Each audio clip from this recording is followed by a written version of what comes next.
And now Becky Beckerson is with Julie Wilson talking about school-age children and their stage of industry versus inferiority.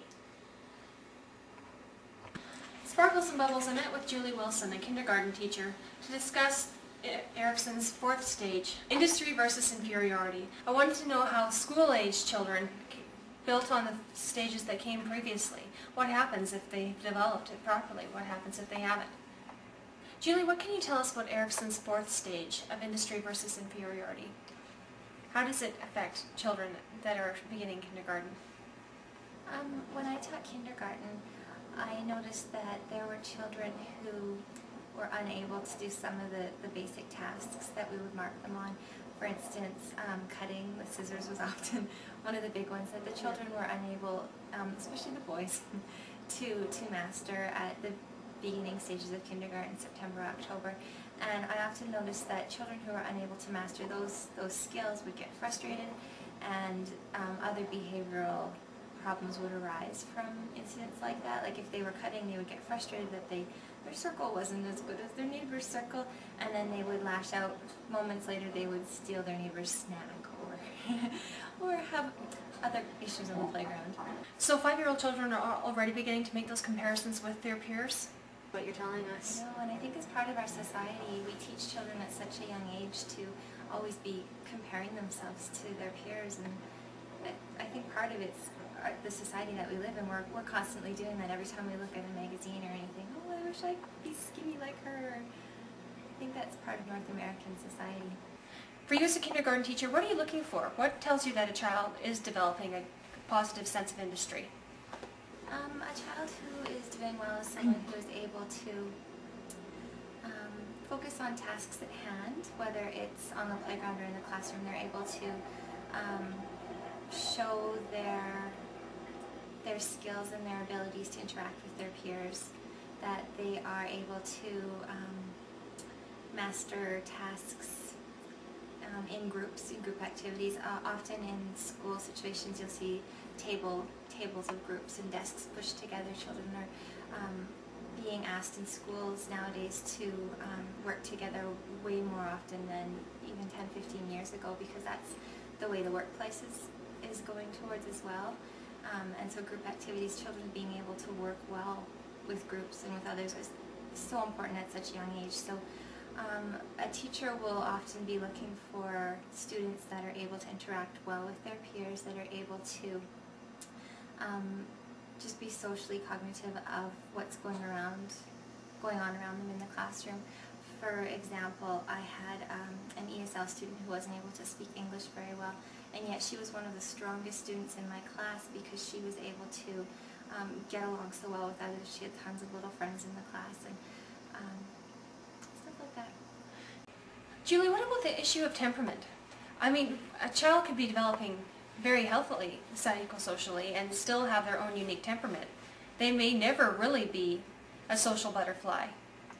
Well, you have to learn to respect the children for who they are, and I think that was one of the assets that I had as a teacher, because I was able to make the children feel comfortable in my classroom, and they always claimed that they were able to approach me easily. If they didn't feel like working in a partner situation, I could always say, okay, well, we will do that tomorrow. Today you can focus on this project individually, things like that. So you have to take into account where the child is coming from and his own personal temperament.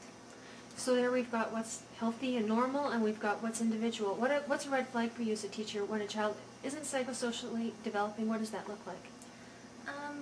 Again, some children are unable to express their emotions in healthy ways. Usually when a child gets frustrated and it turns into anger quickly, that is a red flag. When a child is uncontrollable, when you speak to him as a teacher or her and the child does not respond. Tantrums. Also considering children that are unable to work in a group, the loners as you called them. There are times and occasions where that alone is a red flag. The children who don't have any friends, are unable to make friends, And as a teacher, I often will pair children up. I will say, oh, I've got this wonderful student who's friends with so many people, and I know she will be kind to you. I will pair them up, and if the loner student, as you called them, is still unable to interact well, that to me would be a red flag if they're unable to work well in group situations ever. You know, when we went through the theorist learning ourselves, there was a lot of, it is kind of, in some ways people think it's dry, but when you're looking at this, a child who's not developing that sense of industry, oh, it's so clear that if they can't do their work, then there is going to be a sense of inferiority with their peers then.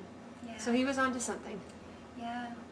And if your self-esteem is damaged at such a young age, imagine the problems you're going to go through when you hit puberty and adolescence. Oh, absolutely. So I guess the thing that I'm just realizing, Stephen, listening to what you're saying, is that the work that we're doing with these toddlers and these infants and these preschoolers is going to have an impact on what they're like in your classroom too, isn't it? Isn't that crazy? Because if those stages don't get mastered even at 5, then you've got to deal with the fallout from whatever that is. And it's hard to move on to each new level of development if you haven't mastered the previous one. So if you find that a child is confident psychosocially, does that make it easier for them to learn for the most part then? Yes. And another thing I noticed in the school system is if the kindergarten teacher puts, one of those little red flag markers in the child's file, that file will be with them all the way up until junior high or high school. And if they're unable to master those skills early on in kindergarten, which are built upon preschool, that's with them for a long time. Anything else, girls? I think that's good. Just a side note, we continued talking after the interview was over, and as a mother, I'm a mother of a 1-year-old right now, and we were talking earlier about how if the level of development isn't mastered, it impedes the next level of development, and it's harder to improve and progress. And I noticed as a mother that it seems to be started right from the very beginning as an infant, that the first year of life seems to be so important, and if they aren't mastering the skills, as a baby, even before they're a toddler, it seems to affect them throughout the rest of their life. Julie, thank you for your time today.